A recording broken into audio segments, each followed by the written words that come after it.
Pahlawan tanpa tanda jasa. Mungkin kalimat yang menggambarkan betapa mulianya profesi guru. Di balik profesi guru, ada realitas yang mungkin jarang kita dengar, mulai dari sistem pendidikan hingga gaji. Kalau ngomongin guru honorer, yang terlintas mungkin guru yang bukan PNS yang gajinya ratusan ribu. Ya, itu memang benar. Tapi, siapa sih sebenarnya guru honorer itu dan mengapa gaji mereka sangat kecil? Menurut KBBI, guru adalah orang yang pekerjaannya mengajar, baik di sekolah, lembaga pendidikan, ataupun di tempat lain. Sedangkan guru honorer adalah tenaga pendidik yang dipekerjakan di sekolah atau lembaga pendidikan yang tidak berstatus sebagai ASN. Guru honorer tidak memiliki gaji, melainkan honorarium atau upah berdasarkan jumlah jam pelajaran yang diampu. Misalnya, kalau 1 jam pelajaran dikasih upah 5.000 dan dalam 1 minggu mengajar 24 jam pelajaran, maka upah mereka adalah 120.000 per minggu atau dikali 4 jika dalam sebulan, yaitu 480.000. Hal ini berbeda dengan guru PNS atau P3K yang memiliki gaji yang jelas dan tetap dari pemerintah setiap bulannya. Pada dasarnya, guru honorer diakui oleh pemerintah tapi dengan syarat tertentu. Di antaranya harus terdaftar dalam database BKN dan aktif selama minimal 2 tahun. Kenapa guru honorer sangat banyak di Indonesia? Ini karena setiap tahunnya ada sekitar 340.000 lulusan sarjana pendidikan dan hanya sekitar 150.000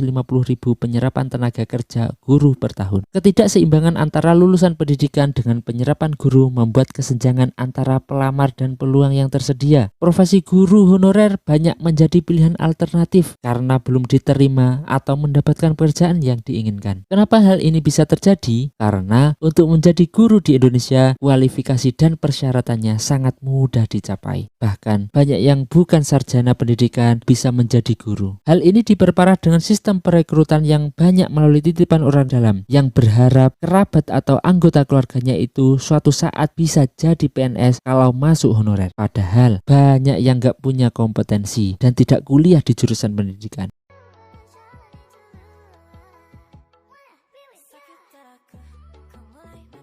Ketatnya persaingan untuk menjadi guru ditambah dengan jumlah kebutuhan yang sedikit dibandingkan banyaknya lulusan sarjana pendidikan per tahun membuat semakin sulit kesejahteraan guru honorer diperhatikan. Jadi ini membuat pihak sekolah berpikir kalau ada yang mengundurkan diri nanti juga akan cepat untuk mendapatkan pengganti. Untuk apa memberikan gaji tinggi kalau gaji ratusan ribu banyak yang mau? Pada Undang-Undang ASN nomor 20 tahun 2023 pasal 65 berbunyi, pejabat pembina kepegawaian dilarang mengangkat pegawai non-ASN untuk mengisi jabatan ASN. Pemerintah sebenarnya juga merasa kewalahan dengan tenaga honorer ini dan ingin meniadakan honorer di instansinya, termasuk guru honorer di sekolah negeri. Data tahun 2022 menunjukkan kalau guru honorer di Indonesia itu masih sangat banyak, yaitu sekitar 700 ribuan. Sebenarnya pemerintah juga mengupayakan supaya guru honorer mendapatkan gaji yang layak, yaitu dengan diadakannya P3K. Tapi dengan banyaknya jumlah guru honorer, program P3K juga belum mampu menyerap seluruh guru honorer yang ada di Indonesia. Dan kalau diangkat semua jadi PNS, itu juga sulit karena keterbatasan anggaran. Anggaran pendidikan yang terbatas ini masih harus dibagi dengan fasilitas sekolah yang harus diperhatikan juga. Jadi tidak bisa kalau hanya untuk memperhatikan guru saja. Sudah menjadi rahasia umum kalau hampir di semua sektor ada korupsinya, termasuk sektor pendidikan. Tak hanya oleh oknum pejabat pemerintah, tapi praktik korupsi ini juga banyak dilakukan oleh oknum pengelola sekolah, terlebih di sekolah swasta. Dana dikelola sendiri telah untuk melakukan praktik korupsi tersebut sangat besar. Akhirnya kesejahteraan guru yang dikorbankan.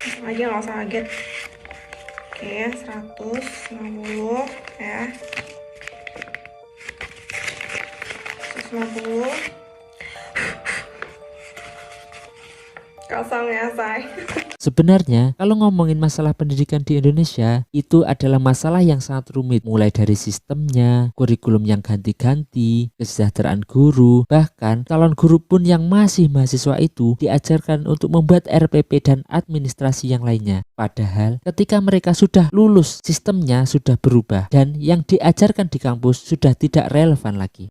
Suatu pertanyaan yang sering muncul dalam pikiran gue. Kenapa calon guru itu tidak diajarkan untuk memahami karakter-karakter siswanya nanti? Atau bagaimana caranya untuk mengembangkan potensi setiap siswanya? Dan kenapa sistem pendidikannya seperti ini? Harapan gue, semoga pendidikan di Indonesia bisa berkembang dan maju. Dan untuk segala kerumitannya, semoga bisa segera terselesaikan. Untuk lo yang saat ini jadi guru, jadilah guru yang berkompeten. Jangan hanya masuk ke kelas, lalu ngasih tugas terus keluar lagi. Atau datang ke sekolah cuma untuk ngobrol dan nganggur di kantor. Dan kalau lo masih guru honorer dan lo tulus untuk memajukan pendidikan, gue salut sama lo. Lo keren, lo hebat. Semoga apa yang lo lakukan membawa kebaikan untuk diri lo dan orang-orang di sekitar lo. Kalau untuk kondisi kami yang sudah berkeluarga saat ini, untuk gaji yang 300.000 itu memang sangat tidak cukup sekali.